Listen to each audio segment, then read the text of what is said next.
Hello students. तो आज हम देखेंगे डेटिंग ऑफ फॉसल्स। ठीक है ना। आज का टॉपिक है डेटिंग ऑफ फॉसल्स। ठीक है। लास्ट टॉपिक में हमने देखा टाइप्स ऑफ फॉसल्स, कितने टाइप्स के फॉसल्स थे। ठीक है। तो आज हम देखते हैं डेटिंग ऑफ फॉसल्स, यानी जो फॉसल्स हमें रॉक्स में, ठीक है, अलग अलग रॉक्स में, जैसे इग्नियस रॉक्स में ज़्यादातर हमें कौन से रॉक्स में मिलता है? सेडिमेंट्री रॉक्स में। ठीक है। तो मान के चले दीज आर द फॉसल्स। ठीक है ना। ये किसी रॉक में प्रेजेंट है, इस रॉक में ये प्रेजेंट है। ठीक है। तो इसमें जो फॉसिल प्रेजेंट है, दिस इज़ द फॉसिल जो प्रेजेंट है इसमें। तो हम ये देखते हैं कि इस फॉसिल का जो है ये कितना पुराना है, ये कितना, इसकी एज जो है वो कितनी है। ठीक है। तो हम इस फॉसिल का हम क्या निकालते हैं, इसका जो एज निकालते हैं। कैसे? ये जिस रॉक में प्रेजेंट है, मान के चले it is an igneous rock जिसमें ये प्रेजेंट है, तो हम इस रॉक का क्या निकालेंगे? इस रॉक का हम एज निकालेंगे कि ये कितना साल पुराना है। तो उस हिसाब से जो इसमें प्रेजेंट फॉसिल्स है उसकी भी हम एज या टाइम पीरियड जो है वो निकाल सकते हैं। ठीक है ना। तो उसके लिए क्या प्रेजेंट होता है डेटिंग के लिए, या फॉसिल्स की जो एज है उसको निकालने के लिए जो मेथड्स हमारे पास प्रेजेंट है, दैट मेथड्स, उस मेथड को हम क्या नाम देते हैं? Those methods are the radiometric methods of age determination. ठीक है। क्या है? रेडियोमेट्रिक मेथड्स है। ठीक है। जिससे हम एज जो है वो डिटरमाइन कर सकते हैं किसी भी फॉसल का। ठीक है। ऐसे तो बहुत सारे मेथड जो है वो डेवलप किए हैं। ठीक है ना। बहुत सारे मेथड्स हैं हमारे पास जो डेवलप किए हैं। ठीक है ना। किसके लिए? To find out the correct age of the fossil. ठीक है। किसी भी फॉसिल का करेक्ट एज निकालने के लिए। ठीक है ना। किसका? किसी भी फॉसिल का। ठीक है। किसी भी फॉसिल का करेक्ट एज निकालने के लिए डिफरेंट मेथड जो है वो हमारे पास प्रेजेंट है। ठीक है। सो अब ये इसमें क्या है कि ऐसा क्या है कि हम इसकी जो एज निकालते हैं इन फॉसिल्स की, ठीक है ना, वो हम किस तरीके से निकालते हैं। ठीक है। तो उसके लिए क्या होता है, जब भी हम, दिस इज़ द फॉसिल। ठीक है। ये कोई फॉसिल है। ठीक है। ये इस रॉक में प्रेजेंट है। ठीक है। ये इस रॉक में, दिस इज़ द फॉसिल। ठीक है। और ये रॉक है। ठीक है ना। ROC के रॉक। ठीक है। तो हमें पता है कि जो रॉक्स प्रेजेंट होते हैं, ठीक है ना, जो रॉक्स हम ऐसा देखा गया है कि रॉक्स में जो रॉक्स होते हैं, ठीक है ना, जिसमें ये फॉसिल्स प्रेजेंट होता है, उसमें क्या होता है, कुछ रेडियो एक्टिव एलिमेंट जो है वो प्रेजेंट होते हैं। क्या होते हैं? रेडियो एक्टिव एलिमेंट्स जो है उनमें प्रेजेंट होता है। ठीक है। तो ये रेडियो एक्टिव एलिमेंट इसमें प्रेजेंट होगा तो उससे क्या होगा, जो ये रेडियो एक्टिव एलिमेंट्स इसमें प्रेजेंट है, ये अपनी रेडियो एक्टिविटी जो प्रॉपर्टी है उसको एक फिक्स्ड रेट पे ये क्या करता है, लूज़ करता है। ठीक है ना। और वो डिफरेंट आइसोटोप में चेंज हो जाते हैं। ठीक ठीक है। Irrespective of their environmental conditions. ठीक है। मान के चलिए ये एक रेडियो आइसोटोप है। ठीक है ना। मान के चलिए एग्जांपल लेते हैं हम कार्बन 14 का। ठीक है। कार्बन 14 जो है ये एक ये जो है किसी रॉक में प्रेजेंट है। ठीक है। तो ये जो कार्बन 14 जो है ये एक आइसोटोप है कार्बन का, which is an unstable isotope. ठीक है। तो ये आइसोटोप जो है इसमें ऐसा प्रॉपर्टी होता है कि ये चेंज हो जाता है कि after losing their radio active property. ठीक है। या after losing the number of protons, lose करने के बाद ये नाइट्रोजन में चेंज हो जाते हैं। ठीक है ना। नाइट्रोजन में ये चेंज हो जाते हैं। ठीक है। तो नाइट्रोजन कंपाउंड में जब ये चेंज हो गया तो उस वजह से क्या होता है, ये चेंज हो जाता है। ठीक है। फिर उसके बाद ये नाइट्रोजन फर्दर फिर बाद में ये चेंज हो जाता है कार्बन 14 में। ठीक। तो ये जो रेडियो आइसोटोप्स है वो एक कंपाउंड से या एक मॉलिक्यूल से दूसरे मॉलिक्यूल में चेंज होते रहते हैं। ठीक है ना। तो इस तरह की इनकी एक साइकिल चलती है irrespective of the environmental conditions, यानी एनवायरमेंटल कंडीशंस जैसे भी हो तो इनकी एक साइकिल है वो चलते रहते हैं। ठीक है ना। तो उसी के बेसिस पे हम क्या करते हैं, उनकी जो क्या है उसको जो एज है इन फॉसिल्स का, इन रॉक में जो प्रेजेंट है उसको हम डिटरमाइन करते हैं। ठीक है। तो थोड़ा सा हम डिटेल कार्बन 14 का मैं आपको डिटेल में थोड़ा सा आपको बताऊंगा ताकि चीज़ें समझ आए। फिलहाल हम देखेंगे जो डेटिंग ऑफ फॉसिल्स है उसके लिए जो रेडियोमेट्रिक मेथड्स है वो क्या क्या है। ठीक है। तो इसमें जो रेडियोमेट्रिक मेथड्स हैं जब हम इसमें देखेंगे ऐसे तो इसमें बहुत सारे हैं, ठीक है। तो मेनली जो मेथड जब हम देखते हैं, the methods which are use in radio in dating fossils of in dating of fossils, ठीक है ना। डेटिंग या फॉसिल्स की डेट को आइडेंटिफाई करने के लिए क्या है, जो मेथड यूज़ होता है वो कौन कौन सा, यूरेनियम लेड मेथड है, पोटेशियम आर्गन मेथड है, ठीक है ना, कार्बन डेटिंग मेथड है, ठीक है, एंड रुबिडियम स्ट्रोंटियम मेथड, ठीक है ना। These are the methods that are use for dating of fossils, ठीक है ना, किसी भी फॉसिल का डेट निकालने के लिए, ठीक है। सो देखिए, सबसे पहले क्या है, जो कोई भी रेडियो एक्टिव एटम जो है वो जब प्रेजेंट होता है तो उसमें क्या होता है, जो रेडियो एक्टिव एटम जो है इसमें इसकी एक रेडियो एक्टिव प्रॉपर्टी होती है, ठीक है ना, the spontaneous disintegration of a heavy nuclei, ठीक है। जो न्यूक्लियाई होता है वो क्या हो जाता है, डिसइंटीग्रेट हो जाता है, ठीक है ना। Disintegration of heavy nuclei with the emission of certain harmful radiation is called radio activity, ठीक है। किसी भी रेडियो एक्टिव कंपाउंड या रेडियो एक्टिव एटम का, ठीक है, जो न्यूक्लियाई होता है वो क्या हो जाता है, न्यूक्लियाई, इसमें जो न्यूक्लियाई प्रेजेंट है वो डिसइंटीग्रेट हो जाता है, ठीक है। जब ये न्यूक्लियाई डिसइंटीग्रेट हो गया, ठीक है ना, न्यूक्लियाई जो है जब ये डिसइंटीग्रेट हुआ तो उस टाइम पे क्या हो जाता है, डिसइंटीग्रेट होने के टाइम पे ये जो है क्या रिलीज़ करता है, कुछ एमिशन जो है वो रिलीज़ करते हैं, जिसे हम क्या बोलते हैं, रेडियो एक्टिविटी कहते हैं, ठीक है। ठीक। सो ये इसकी कुछ कैरेक्टरिस्टिक्स है, जैसे कि एक्सेस और लैकिंग ऑफ न्यूट्रॉन्स, ठीक है ना, relative to protons affect the stability of the nucleus. यानी किसी भी एटम में एक्सेस न्यूट्रॉन हो या न्यूट्रॉन जो है वो लैक कर रहा हो, कम हो, ठीक है, तो रिलेटिव टू प्रोटॉन, ठीक है ना, अगर प्रोटॉन की कंपैरिजन में तो वो उसकी क्या करता है, स्टेबिलिटी को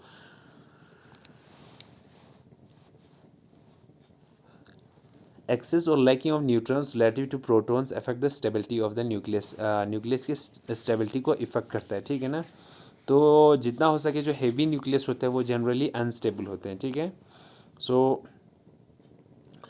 अब ये जो रेडियो एक्टिव कंपाउंड जो होता है उनकी एक टाइम पीरियड होती है, ठीक है ना, उसको हम क्या बोलते हैं, the time during which half the original number of atoms disintegrate हो जाते हैं ना, उसको हम हाफ लाइफ बोलते हैं, ठीक है ना, half life of that atom, ठीक है। हाफ लाइफ क्या होगी, वो टाइम पीरियड जिसमें half of the original number of atom जो है वो क्या हो जाता है, डिसइंटीग्रेट हो जाता है और वो एक दूसरे कंपाउंड में चेंज हो जाता है, जैसे कार्बन 14 जो है वो नाइट्रोजन में चेंज होता है, उस तरीके से, ठीक है।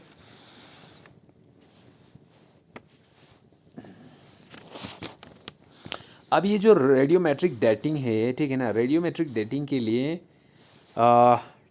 डिफरेंट टेक्निक जो है हम यूज़ करते हैं, ठीक है ना। Technique use to date the material such as rocks, ठीक है ना, by observe the abundance of naturally occurring radio active isotope and its decay products, ठीक है। तो रेडियोमेट्रिक डेटिंग के लिए क्या है, ये basically it is a technique है, ठीक है, जिसमें हम क्या करते हैं, हम डेट करते हैं किसी भी मटेरियल का, हम क्या निकालते हैं, डेट निकालते हैं, जैसे रॉक हो, कोई हो, ठीक है, वो उनकी जो डेट है वो हम कैसे निकलते हैं, observing the abundance in of the naturally occurring radio isotopes and their products. यानी हम ये देखते हैं कि किसी भी कंपाउंड में जो रेडियो एक्टिव आइसोटोप्स प्रेजेंट है, ठीक है ना, और उनके जो प्रोडक्ट उसमें प्रेजेंट है उनकी अबंडेंस कितना है, ठीक है। अगर अबंडेंस जो है ज़्यादा है तो वो रिसेंट होगा, अगर रेडियो एक्टिव जो मटेरियल है, ठीक है, अगर वो बहुत कम होगा, बहुत कम होगा, लीस्ट होगा, तो इसका मतलब क्या है, तो वो जो कंपाउंड है, नेचुरली ओकरिंग जो कंपाउंड है वो क्या है, वो जो है बहुत पुराना होगा, ठीक है। तो जब हम मेथड्स की बात करते हैं, किसकी, डेटिंग ऑफ फॉसिल्स की, ठीक है ना, जिसमें एक रेडियोमेट्रिक डेटिंग की जब हम बात करते हैं तो जो मेथड्स है हमारे पास 4 मेथड जो है वो प्रेजेंट है, ठीक है। The first method is the uranium lead method, ठीक है, यूरेनियम लेड मेथड, और सेकंड जो है that is potassium argon method, and third is the rubidium strontium and carbon dating. ये क्या है, these are the 4 radiometric dating method जो है वो है, ठीक है ना, जो हमें किस में हेल्प करता है, इन डेटिंग ऑफ फॉसिल्स, ठीक है ना, फॉसिल्स की डेट को निकालने के लिए हमें हेल्प करते हैं, ठीक है। तो उसमें सबसे पहले आता है यूरेनियम लेड डेटिंग मेथड, ठीक है ना। यूरेनियम जो है, ठीक है ना, यूरेनियम क्या है, यूरेनियम हमें पता है कि यूरेनियम जो है जिसका मॉलिक्यूलर नंबर जो है 238 भी होता है, 235 भी होता है, ठीक है ना। तो यूरेनियम लेड डेटिंग जो है, ये जो मेथड है ना, it is one of the oldest, ये क्या है, सबसे ओल्डेस्ट मेथड है, वन ऑफ द ओल्डेस्ट है, if done properly one of the most accurate, ठीक है ना। अब आपको दो चीज़ें रखना है, जो ये यूरेनियम लेड मेथड है ये सबसे ओल्डेस्ट है और it is the most accurate method, ठीक है। जब हम यूरेनियम को देखते हैं तो इसके दो आइसोटोप जो है वो प्रेजेंट होता है, ठीक है। वन इज़, जो दो आइसोटोप प्रेजेंट है उसमें से एक है uranium 235 and second is the uranium 238। These are the two common isotopes of uranium, ठीक है। तो जो 235 और 238 है यूरेनियम, बोथ आर अनस्टेबल, ठीक है ना। ये दोनों क्या है, अनस्टेबल है और रेडियो एक्टिव है, ठीक है। ये क्या कर रहे होते हैं, शेडिंग द न्यूक्लियर पार्टिकल्स को शेड कर रहे होते हैं in a cascade that doesn't stop until they become lead, ठीक है। तो दोनों जो है 235 238 जो है, ठीक है ना, वो अनस्टेबल है, ठीक है ना। ये क्या करते हैं, शेडिंग दिया अपने जो न्यूक्लियर पार्टिकल है यूरेनियम 235 जो, उनको रिलीज़ करते हैं, ठीक है। क्या करते हैं, रिलीज़ करते हैं, that does not stop until the it becomes they become lead, ठीक है ना। और ये जो चीज़ें हैं, जो यूरेनियम 238 और 235 जो है, ये न्यूक्लियर पार्टिकल्स को क्या करते हैं, ये न्यूक्लियर पार्टिकल्स को ये शट करते हैं, निकाल लेते हैं, ठीक है ना। In a cascade that doesn't stop until it becomes lead, और तब तक ऐसे ही रहता है जब तक वो लेड में कन्वर्ट नहीं होता ये यूरेनियम, ठीक है। सो जो दो कास्केट्स है दे आर डिफरेंट, ठीक है। टू यूरेनियम 235 बिकम्स लेड 207, ठीक है ना। जो यूरेनियम 235 है, जब भी हम देखते हैं, ठीक है ना, जो यूरेनियम 235 था, ठीक है ना, किसमें, इस यूरेनियम लेड मेथड में, ठीक है, वो क्या बन जाता है, लेड 207 बन जाता है, ठीक है। और इसकी जो हाफ लाइफ जो है वो 704 मिलियन ईयर्स है, ठीक है ना। और यूरेनियम जो 238 है वो क्या बनता है, लेड 206 बनता है, ठीक है। और उसकी हाफ लाइफ जो है 4.47 है, ठीक है। तो यूरेनियम जो 235 है, यूरेनियम 235 है वो किस में कन्वर्ट हो जाता है, यूरेनियम 235 जो है वो कन्वर्ट हो जाता है लेड 207 में, ठीक है। 207 में ये चेंज हो जाता है। और जो यूरेनियम 235 हुआ लेड 207 में, और सेकेंडली जो यूरेनियम 235 है ना, वो किस में चेंज होता है, यूरेनियम 235 वो चेंज होता है लेड, पीबी इज़ लेड 206 में चेंज हो जाता है, ठीक है, with A half life period of 4.47 billion years, ठीक है, 4.47 बिलियन ईयर्स, ठीक है। और यूरेनियम 235 का कितना होता है, 704 मिलियन ईयर्स, ठीक है ना। So this is the uranium lead method, ठीक है। Now second is the potassium argon method. क्या है, पोटेशियम आर्गन मेथड, ठीक है। जो पोटेशियम आर्गन मेथड है ना,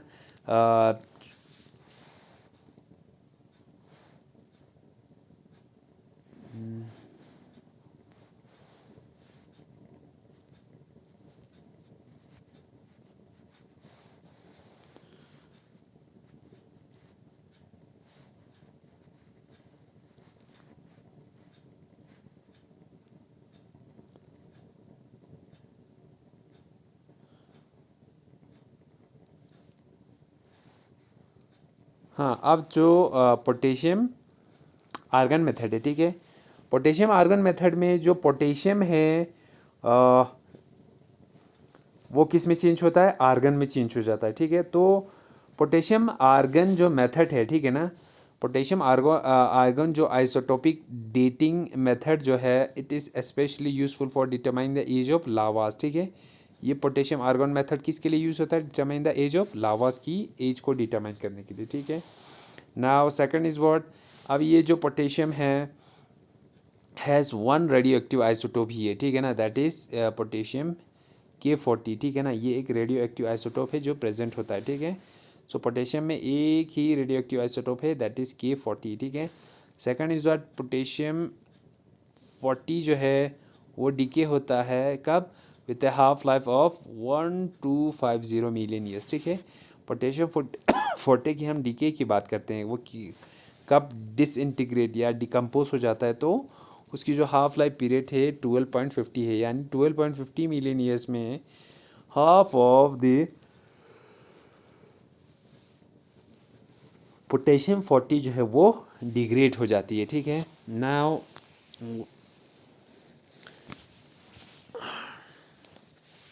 अब उसके बाद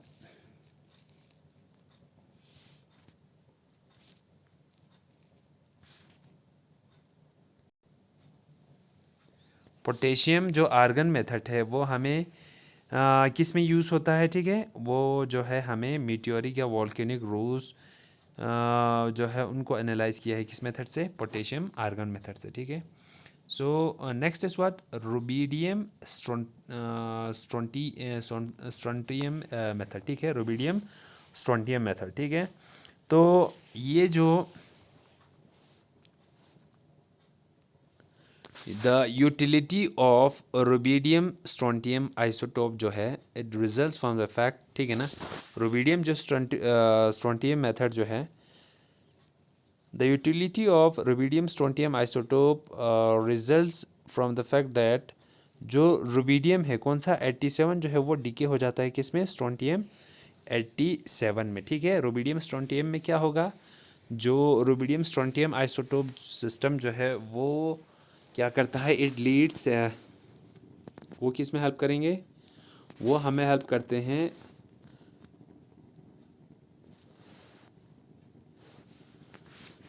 जो रुबिडियम है वो रुबिडियम 87 जो है वो किस में डीके हो जाता है, स्ट्रोंटियम रुबिडियम जो RB87 जो है वो डीके हो जाता है किस में, SR87 में, ठीक है। With half life of 49 billion years जो है वो उनकी हाफ लाइफ होती है, ठीक है। तो अगर हम इस मेथड की बात करते हैं, ये this is applicable in very old rocks, ठीक है ना, ये एप्लीकेबल किस में है, ये अगर हम इसकी यूज़ की बात करें तो it is very old method, is applicable to very old rocks, ठीक है ना, ओल्ड रॉक्स को ये क्या है, एप्लीकेबल है, बिकॉज द ट्रांजिशन, क्योंकि क्या होता है, ट्रांजिशन इज़ एक्सट्रीमली स्लो, ठीक है। और हाफ लाइफ जो पीरियड है किसका, हाफ लाइफ टाइम है, ठीक है ना, half of the initial quantity of rubidium 87 to disappear is approximately 50 million years, ठीक है ना। और इनकी जो एज है वो कितना रखा है, 15 मिलियन ईयर्स है, ठीक है ना, रुबिडियम स्ट्रोंटियम मेथड, ठीक है। Now it is use to date igneous in the metamorphic rocks को क्या करने में, एड करने में, ठीक है। Now next is what, carbon 14 dating, ये भी एक मेथड है किसके लिए, एक रेडियोमेट्रिक मेथड है जिसके बेसिस पे हम क्या करते हैं, we use to measure the age, ठीक है ना, या टाइम स्केल कितना है किसी भी फॉसिल का जो प्रेजेंट है उसकी एज को हम डिटरमाइन कराते हैं, ठीक है ना। मान कीजिए यहाँ पे एक फॉसिल है, यहाँ पे एक फॉसिल है, ठीक है। तो इनकी जो एज को डिटरमाइन करते हैं, ठीक है ना, हम इनकी एज को डिटरमाइन करते हैं, ठीक है। वो कैसे करते हैं, जो कार्बन डेटिंग होता है, ठीक है ना, कार्बन डेटिंग जो है it is a variety of radio active carbon dating क्या है, it's a variety of radio active dating, ठीक है ना, ये एक टाइप है रेडियो एक्टिव डेटिंग का, applicable only to the matter, ठीक है ना, ये एप्लीकेबल है किसके लिए, सिर्फ only to matter which was once living, ठीक है ना, विच वॉज वंस लिविंग, ठीक है। सो इसमें क्राइटेरिया रखा है जो ऑर्गेनिज्म से वो क्या होना चाहिए, जिंदा होना चाहिए, ठीक है ना। सो कार्बन 14 जो है it's a variety of radio active dating applicable only to matter, ठीक है ना, ये एप्लीकेबल किसको है, सिर्फ मैटर को, विच वॉज वंस लिविंग, ठीक है। अब जो कार्बन 14 होता है इसमें क्या होता है, न्यूट्रॉन जो है produce by the cosmic rays bombardment, ठीक है। जो न्यूट्रॉन प्रेजेंट होता है उसमें, न्यूट्रॉन जो है उसमें जो प्रेजेंट है वो किस में चेंज हो जाता है, जो न्यूट्रॉन्स है वो कॉस्मिक रे ने जिस प्रोड्यूस किया, ठीक है ना, कॉस्मिक रे बम्बार्डमेंट से वो रेडियो एक्टिव आइसोटोप 14 को प्रोड्यूस करते हैं, ठीक है ना। कौन? न्यूट्रॉन जो है वो रेडियो एक्टिव आइसोटोप 14 को क्या करता है? प्रोड्यूस करते हैं, ठीक है ना। अब ये रेडियो एक्टिव 14 जो है वो क्या है? ये रेडियो एक्टिव 14, ठीक है ना, ये डीके हो जाता है with the help of about 5730 years, ठीक है। जो कार्बन 14 डीके है, कार्बन 14 की डीके है विद उसकी हाफ लाइफ जो है 5730 ईयर्स होते हैं by the emission of an electron, ठीक है। तो डिसइंटीग्रेटिंग इनटू नाइट्रोजन, ठीक है, जब भी ये इमिट करते हैं, ठीक है, किसी प्रोटॉन को, तो ये जो कार्बन 14 है वो किस में चेंज हो जाता है? नाइट्रोजन 14 में, ठीक है। आपको ये याद रखना है, कार्बन 14 जो है वो किस में चेंज हो जाता है रेडियो एक्टिव आइसोटोप में? नाइट्रोजन 14 में, ठीक है। So carbon 14 dating only works on the fossils, और जो कार्बन 14 है वो डेट, उसकी जो डेटिंग है कार्बन 14 की, अगर टाइम निकालना है, वो वर्क कब करता है? On fossils that can be used to be alive, ठीक है। कार्बन 14 तब काम करता है जब आपके पास ठीक है ना, carbon 14 only works on fossils, वो किस पे करता है? सिर्फ फॉसिल्स पे वर्क करता है, that use to be alive, ठीक है ना, वो जो पहले क्या था? अलाइव था, ठीक है ना। अगर डेड होगा तो कार्बन 14 जो है वो that will not be helpful, ठीक है। हाँ, ये देखिए यहाँ पे आपको एक चीज़ समझना है। सबसे पहले आपको क्या दिया इसमें? इसमें बताया parent isotope and mode of decay, ठीक है ना। ये जो मेरे लेफ़्ट में है, ये क्या है? ये जो लेफ़्ट में है, these are the mode of decay, जो डीके जो है वो कैसे हो जाता है, ठीक है। तो वही चीज़ हम देखेंगे, ठीक है ना। फिर उसके बाद है डॉटर आइसोटोप, ठीक है। जो यहाँ पे आइसोटोप प्रेजेंट था वो फाइनली किस में? डॉटर आइसोटोप में ये क्या हो जाएगा? कन्वर्ट हो जाएगा, ठीक है। फिर उसके बाद हाफ लाइफ है, हाफ लाइफ पीरियड जो है वो इनके कितने हैं, ठीक है। तो अगर हम इसमें यूरेनियम की बात करते हैं, किसकी? यूरेनियम 238 की, ठीक है। यूरेनियम 238 की, जिसमें अल्फ़ा और बीटा है, ठीक है। तो डॉटर जो आइसोटोप है यूरेनियम 238 का, वो कौन है? Pb206, ठीक है। सो उसके बाद हाफ लाइफ जो है किसका? यूरेनियम 238 का जो हाफ लाइफ है वो 4510 होता है, ठीक है ना। और किस टाइम पीरियड की जो ऑर्गेनिज्म है उनको ये कैरी कर सकते हैं, ठीक है ना। तो उनकी जो एज है वो फाइंड आउट करने के लिए older than about 10 million years ago, ठीक है ना, ओल्डर देन 10 मिलियन ईयर्स से ज़्यादा होना चाहिए, ठीक है। यूरेनियम जो 235 है, यूरेनियम 235 वो कन्वर्ट हो जाता है Pb207 में, ठीक है। और उसकी हाफ लाइफ जो है 713 है। ना TH what it is thorium, ठीक है ना, जिसका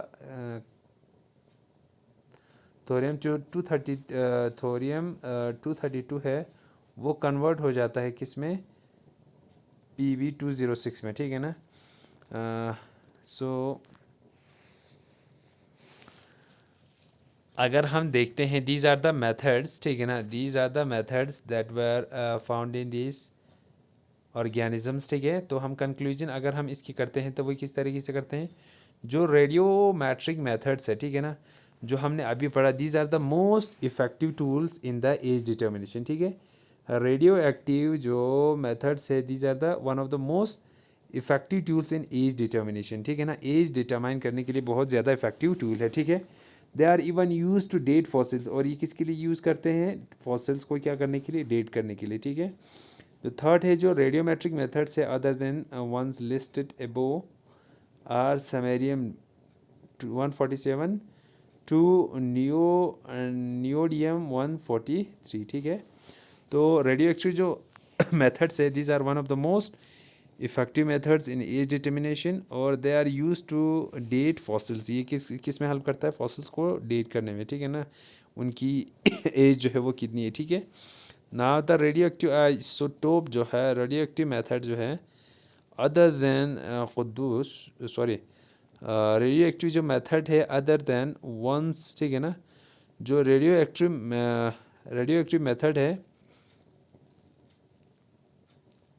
ठीक है ना, other the ones listed above are, ऐसे और भी सारे क्या है, और भी बहुत रेडियो एक्टिव जो कंपाउंड्स है, ठीक है ना, सेमेरियम 147 टू neodymium 143 और cosmogenic nuclear dating. तो these are what the methods of carbon 14 dating. ठीक है, these are the methods of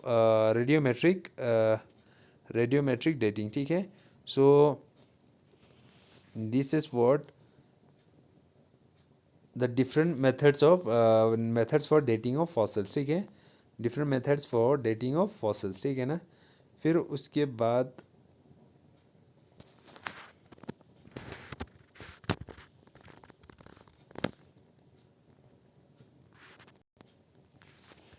ठीक है, तो ये था रेडियो मैट्रिक मेथड. ठीक है ना, इसमें अलग अलग मेथड जो है वो यूज़ करते हैं. ठीक है, जिसको हम आइडेंटिफाई करने में हेल्प कोशिश करेंगे. ठीक है ना, सो ये था हमारा डेटिंग ऑफ फॉसिल्स. ठीक है ना, कि जो फॉसिल्स है उनकी डेट जो है, उनकी जो टाइम पीरियड है उसको कैसे निकाला जाए. ठीक है, तो उसमें हम देखते हैं अभी थोड़ा सा जो कार्बन 14 है उसको थोड़ा सा डिटेल में देखते हैं ताकि आपको चीज़ें क्लियरली समझ में आ जाए. ठीक है, हमें पता है कि जो कोई भी एटम है, ठीक है ना, मैटर जो है वो किसका बना होता है, एटम का बना होता है. ठीक है, तो इस एटम में तीन चीज़ें होता है, एक प्रोटॉन होता है, एक न्यूट्रॉन होता है और एक क्या होता है, इलेक्ट्रॉन. और जो ये प्रोटॉन होता है वो क्या होता है, प्रोटॉन जो है वो पॉजिटिवली चार्ज होता है. ठीक है, न्यूट्रॉन जो है वो उस पर कोई चार्ज नहीं होता है. ठीक है ना, प्रोटॉन जो है वो पॉजिटिवली चार्ज होता है, न्यूट्रॉन जो है इस पर कोई चार्ज नहीं होता, और इलेक्ट्रॉन जो है वो नेगेटिवली चार्ज होते हैं. ठीक है, सो इसी में जो रेडियो एक्टिव प्रॉपर्टी है उसको हम क्या कर सकते हैं, हम जान सकते हैं कि जो रेडियो एक्टिव प्रॉपर्टी है वो how the property is generated and कैसे ये कंपाउंड जो है, ठीक है ना, एक आइसोटोप्स में एक कंपाउंड से दूसरे आइसोटोप में ये चेंज हो जाता है. ठीक है, तो हमें पता है व्हाट इज़ कार्बन 14. अगर हम कार्बन 14 की बात करते हैं तो कार्बन 14 जो है इसको हम रेडियो कार्बन भी कहते हैं और C14 भी कहते हैं. ठीक है, तो हम अगर कार्बन की टाइप्स को देखेंगे ना किसमें, आइसोटेप्स के लिए, तो हमारे पास तीन चीज़ें, एक है सी, जो ये 6 है, ये this is what atomic number, ये जो 6 है वो दैट इज़ एटॉमिक नंबर, और ये जो 14 है that is the atomic mass. ठीक है, तो आपको ये याद रखना है कि एटॉमिक नंबर जो है वो कितना है और एटॉमिक मास जो है वो कितना है. ठीक है, तो एटॉमिक नंबर जो है कार्बन की 6 है, और अगर हम आइसोटोप्स को देखें तो कार्बन 9 होगा, 14 और 16. ठीक है ना, तो हाँ, तो जब भी अनस्टेबल आइसोटोप के लिए क्या होता है, an atom is generally stable if the number of protons equal to the number of neutrons. ठीक है, तो ऐसा तो हर जगह होते हैं. तो अभी हम इसमें देखते हैं जो कार्बन है. ठीक है, यहाँ पे अगर आप यहाँ बात करो, ठीक है, यहाँ पे जो स्टेबल कार्बन है उसमें प्रोटॉन कितना है, प्रोटॉन जो है वो 6 है. ठीक है ना, और न्यूट्रॉन जो है वो 6 है, तो ये है स्टेबल कार्बन. ठीक है ना, अब जो स्टेबल नाइट्रोजन है वो कौन सा है, जिसमें कार्बन 7 है और न्यूट्रॉन जो है कार्बन 7 हो. ठीक है, so these are the suitable compounds. एक स्टेबल कार्बन है, दूसरा क्या है, stable nitrogen. Now stable oxygen जो है ना वो उनमें क्या प्रेजेंट होता है, जो प्रोटॉन है वो 8 है और न्यूट्रॉन है वो भी 8 है. ठीक है, so these are the unstable isotopes. ठीक है ना, और ये है आइसोटोप्स. ठीक है ना, now what is the radio active decay. ठीक है, अब ये रेडियो एक्टिव डीके जो है ना, जो रेडियो एक्टिव प्रॉपर्टी है वो क्या होता है. ठीक है, तो रेडियो एक्टिव प्रॉपर्टी की अगर हम बात करते हैं तो इसमें क्या होता है, जो न्यूक्लियस है किसी भी एटम का, ये एक एटम है उसमें क्या प्रेजेंट है, बीच में न्यूक्लियस जो है वो प्रेजेंट है. ठीक है, जो न्यूक्लियस है किसी भी एटम का वो चेंज हो जाता है इनटू ए न्यू एलिमेंट. जो न्यूक्लियस है किसी भी कंपाउंड का या किसी भी एटम का वो चेंज हो जाता है एक दूसरे एलिमेंट में, वो चेंज हो जाता है. ठीक है, सो वो कैसे चेंज हो जाता है, the nucleus of an atom change into new element. हमें पता है कि जो प्रोटॉन नंबर है, ठीक है ना, मस्ट चेंज. ठीक है ना, जो प्रोटॉन का नंबर है वो चेंज होना चाहिए. ठीक है, यहाँ आप देखिए कार्बन की जो एटॉमिक नंबर है वो 6 है और नाइट्रोजन की 7 है. ठीक है, हाउएवर अगर हम देखते हैं कि जो इनकी एटॉमिक मास है इसकी 14 है और नाइट्रोजन की भी क्या है, 14 है. ठीक है, सो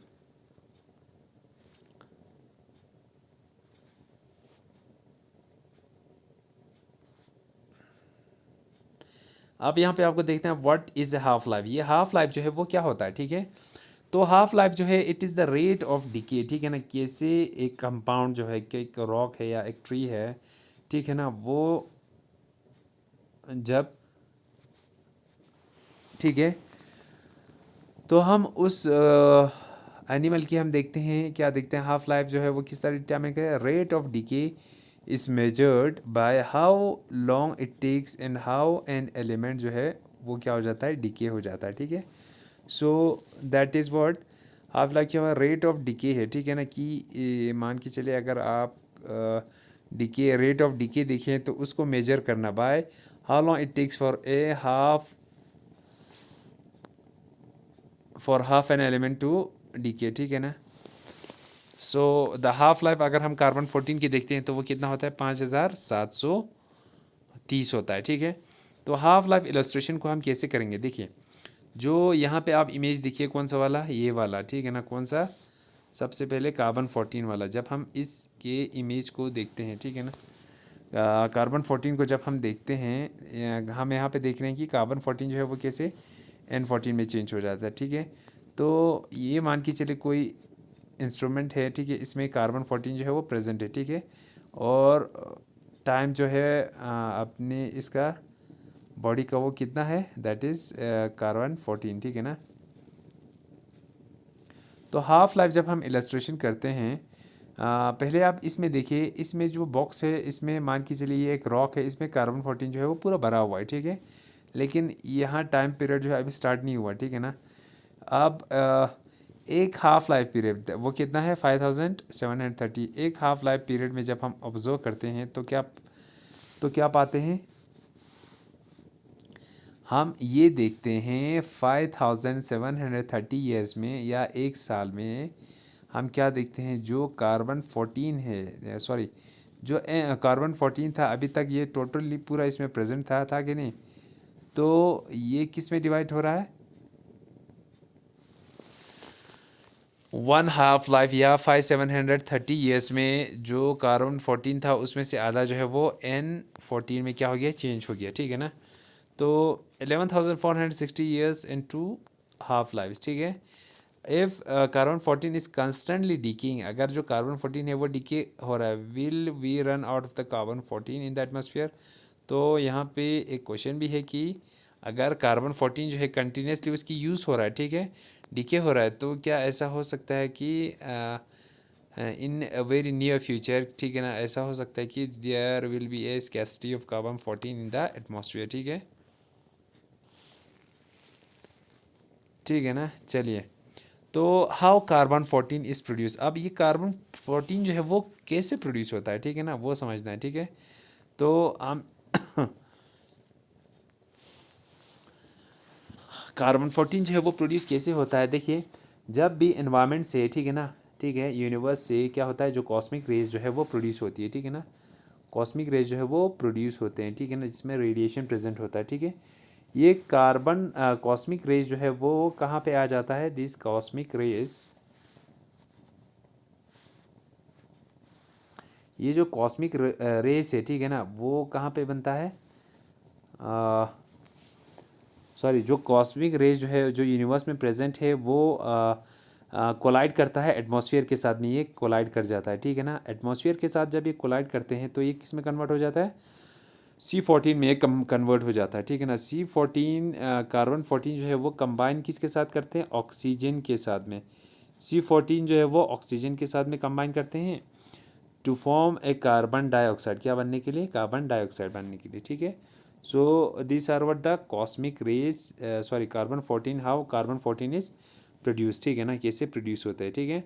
तो सबसे पहले कॉस्मिक रेज आया, ठीक है ना, वो नाइट्रोजन के साथ कोलाइड किया तो नाइट्रोजन में चेंज इन प्रोटॉन होके ये क्या हुआ, कार्बन 14 में चेंज हो गया, ठीक है ना। अब ये जो कार्बन 14 है,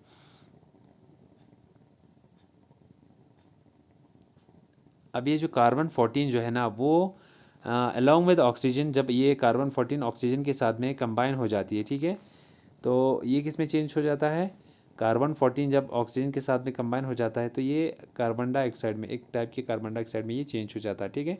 तो C14 combines with the oxygen to form जो C14 है वो कंबाइन हो जाता है ऑक्सीजन के साथ टू फॉर्म कार्बन डाइऑक्साइड, ठीक है। सो इस तरीके से क्या होता है, कार्बन 14 जो है वो प्रोड्यूस होते हैं, ठीक है। यहाँ देखिए जो कार्बन 14 साइकिल है, कॉस्मिक रेडिएशन के आने से जो नाइट्रोजन है, ठीक है ना, 714 नाइट्रोजन का जो एटॉमिक नंबर है वो 7 है, ठीक है। और जो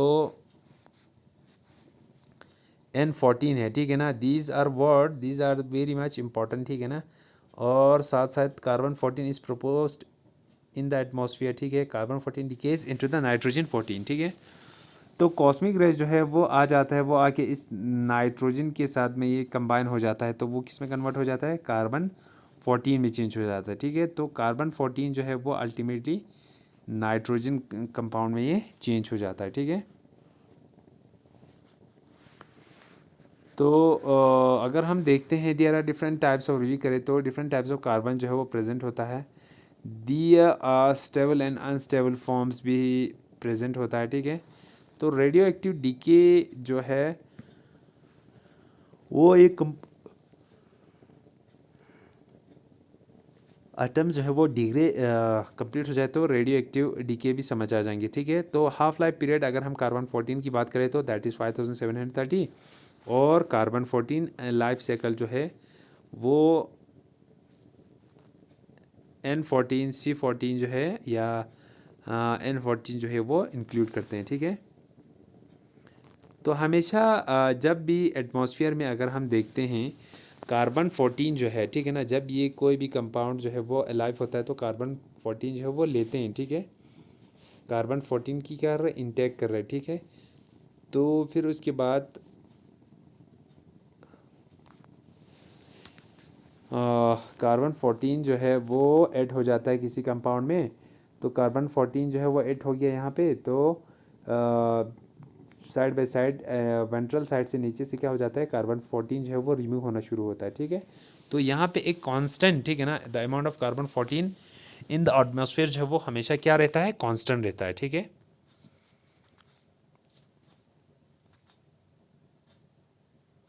अब क्या है, starting the carbon dating clock, ठीक है। अब ये कार्बन डेटिंग क्लॉक जो है वो कब से स्टार्ट होगा, ठीक है ना। अब जब तक ये ज़िंदा था, ये कार्बन 14 जो है वो ऑक्सीजन के साथ में कंबाइन होकर कार्बन डाइऑक्साइड बनता था, ठीक है। और उसको प्लांट्स और एनिमल जो है वो खा जाते हैं, ठीक है। तो जो ही ये प्लांट और एनिमल जो है एक टाइम ऐसा आता है ये मर जाते हैं, ठीक है ना। जब ये organism whether it's a plant और एनिमल कुछ भी हो, ठीक है ना, वो क्या हो जाता है, वो मर जाता है, ठीक है ना। वो जब मर जाते हैं, ठीक है ना, जब तक जिंदा था वो का जो जब तक ज़िंदा था तो ये इनटेक कर रहा था, ठीक है ना। किसकी इनटेक कर रहा था, कार्बन की इनटेक कर रहा था, ठीक है ना, when it combines with carbon dioxide, ठीक है। तो फिर उसके बाद ये जो कार्बन 14 जो है जब कोई इंसान जो है जब कोई लिविंग ऑर्गेनिज्म जो है वो मर जाते हैं ना, जब वो डेथ हो जाती है उसकी, तो कार्बन 14 जो है वो क्या हो जाता है, डिके हो जाता है, ठीक है ना। कार्बन 14 कंटिन्यूज टू डिके, जब कोई ऑर्गेनिज्म मर जाएगा तो वहाँ से कार्बन 14 जो है वो डिके होना स्टार्ट होगा, ठीक है ना।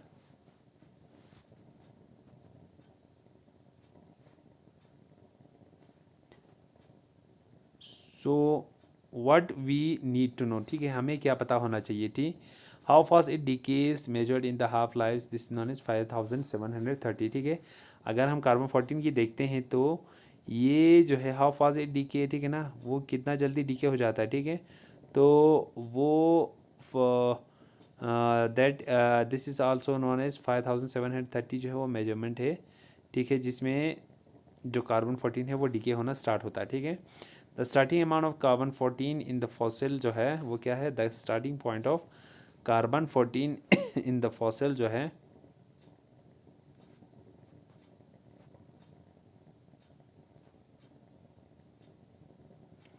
ठीक है ना।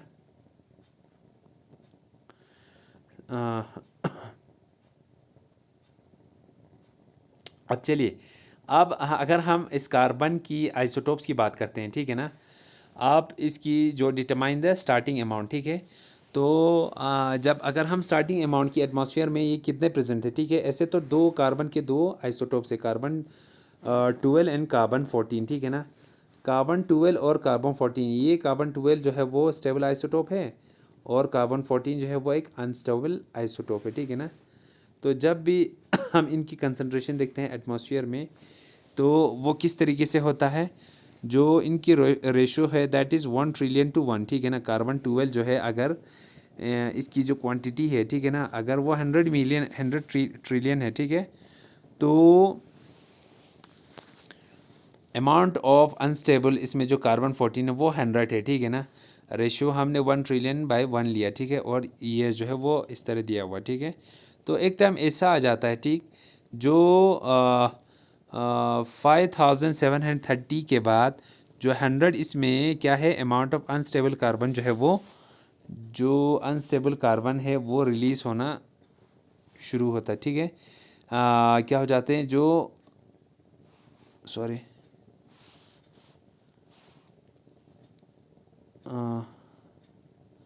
ठीक है, पहले क्या था, कार्बन 14 की कंटेंट जो है वो 100 थी, ठीक है ना, और कार्बन 12 की 100 ट्रिलियन था, ठीक है ना। अब ये कार्बन 100 से कितना बच रहा है, बन रहा है 50 पे, ठीक है ना। 50 में ये चेंज हो रहा है, ठीक है।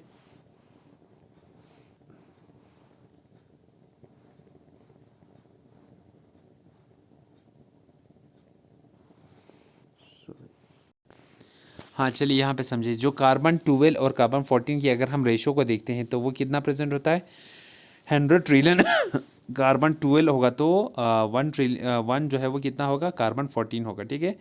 1 ट्रिलियन to 1 रेशो में ये प्रेजेंट होते हैं, ठीक है,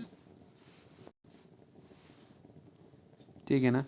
तो अगर किसी का मान के चलिए पहले यहाँ पे 100 ट्रिलियन जो है वो कितना था, कार्बन 12 था और कार्बन 14 जो है वो 100 था, ठीक है ना। आप इनकी हाफ लाइफ पीरियड कितनी होते हैं, 5730। तो 5730 साल जब हो जाता है तो 50% जो है वो जो कार्बन 14 है 100 से 50 बन जाएगा, क्यों, क्योंकि का 50% जो है हाफ लाइफ में क्या होता है, हाफ ऑफ द जो कंपाउंड है वो चेंज हो जाता है एक से दूसरे मॉलिक्यूल में, ठीक है ना। तो 500 उसकी जो हाफ लाइफ पीरियड 5730 था, ठीक है। अगर इसको हम बढ़ाएंगे 11460 बनाएंगे, ठीक है ना, तो अमाउंट ऑफ कार्बन 14 जो है वो कितना बन जाता है, 23। फिर उसके बाद फर्दर उसको हम देखते हैं, हाफ लाइफ पीरियड को फर्दर बढ़ा के थ्राइस कर देते हैं, तो 70,190 जो है वो साल हो जाता है। तो उसमें जो कार्बन 14 है दैट इज़ 12, ठीक है ना, in comparison to 100 trillion of carbon 12 molecules, ठीक है। नाउ सो ये कार्बन 14 जो है अगर हम इसकी समरी देखें तो it can be use to date the organic material, organic materials की डेट निकालने में हेल्पफुल है, ठीक है ना। हम किस में यूज़ कर सकते हैं, ऑर्गेनिक मैटर्स की डेट को आइडेंटिफाई करने के लिए। जो कार्बन 14 डेटिंग है उसकी जो एक्यूरेसी है वो किस पे डिपेंडेंट है, consistent ratio of C12 and C14, ठीक है ना। C12 और C14 की जो रेशियो है उस पर डिपेंडेंट है, ठीक है। थर्डली क्या है, the assumption of equilibrium is false, there are factors that affect the C14 in the atmosphere. ऐसा भी देखा गया है कि जब ये C14 एटमॉस्फेयर में प्रेजेंट होता है तो उसको डिस्टर्ब किया जाता है, ठीक है ना। अफेक्ट जो है C14 जो है अफेक्ट होता है एटमॉस्फेयर में, ठीक है ना। Ancient fossils as well as the coal maintain the C14 residue को, जो एंशियंट फॉसिल्स है as well as the coal जो है वो इसको मेंटेन करते हैं, ठीक है। तो इसी तरीके से जो रेडियो एक्टिव डिके है उसमें जो यूरेनियम होता है वो क्या है, पेरेंट एलिमेंट है, वो किस में डिके हो जाता है, डाटो एलिमेंट जो लेड में, ठीक है ना। और पेरेंट एलिमेंट पोटेशियम है वो भी क्या हो जाता है, डिग्रेड हो जाता है और वो डॉटर एलिमेंट आर्गन में चेंज हो जाता है, ठीक है। So these are the different methods जिसको हम यूज़ करते हैं किसमें, रेडियो आइसोटोप डेटिंग में, ठीक है, या किसी भी फॉसिल का, ठीक है ना, जो टाइम पीरियड है उसको डिटरमाइन करने के लिए, ठीक है ना। सो I think this is sufficient for today's lecture. So thank you very much.